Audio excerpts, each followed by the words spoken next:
कौवा और अकाब। ये बहार का एक रोशन दिन था। नीले आसमान पर सूरज बहुत ऊंचा था। भेड़ों का एक रेवर पहाड़ी पर इत्मीनान से चुर रहा था। छोटे भीड़ के बच्चे अपने नरम सफेद कोट और घनघरियाले दम वाले आपस में खेल रहे थे। चरवाहा ने ये देखकर कि उसका रेवर महफूज और खुश है, एक बड़े पुराने दरख्त की फैली हुई शाखों के नीचे सो गया था। अचानक एक अकाब आसमान से झपटा। उसने एक छोटे से भीड़ के बच्चे पर झपटा और उसे इतनी तेजी से ले जाया कि दूसरे भीड़ के बच्चों में से किसी को भी बुलाने का वक्त नहीं मिला।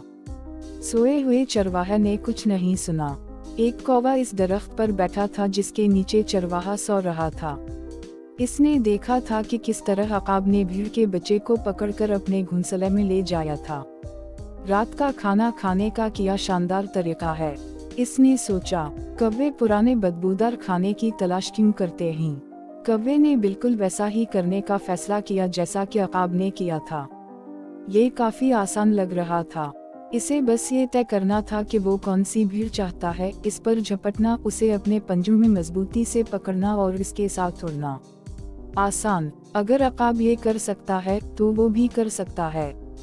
कौवे ने भेड़ों के रेवर की तरफ देखा ताकि फैसला किया जा सके कि वो कौन सी भीड़ चाहता है।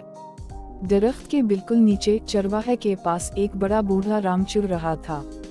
इसके घूमते हुए सींग और एक मोटा भारी ओनी था। आह, इसे मेरे लिए अच्छा खाना होना चाहिए, कौवे ने लालच से सोचा। इसे बहुत भूख लगी थी और दोपहर के खाने के लिए एक बड़े रसीले मेंढक का ख्याल आते ही इसके मुंह में पानी आ गया।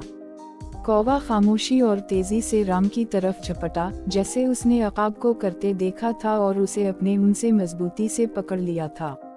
और अब इसे लेकर अपने घोंसले की तरफ उड़ना, कौवे ने अपने आप से कहा। इसने पूरी ताकत से परों को फड़फड़ा दिया, लेकिन राम को ना उठा सका। राम बड़ा था, वो कौवे के ले जाने के लिए बहुत ज्यादा भारी था। कौवे ने बार बार कोशिश की लेकिन कामयाबी नहीं हुई। राम को कौवा अपनी पीठ पर महसूस हुआ और वो सबसे ज्यादा नाराज हुआ। बस तुम्हें क्या लगता है कि तुम क्या कर रहे हो, ए परेशान किन परिंदे? इसने झटके से उसे अपने कंधे पर घोरते हुए कहा। कौवा अब भी जोर से फड़फड़ा रहा था, राम को ले जाने की कोशिश कर रहा था। अब उसे बंद करो, राम ने पुकारा। पर जाओ, शो, मुझे सुकून से छोड़ दो।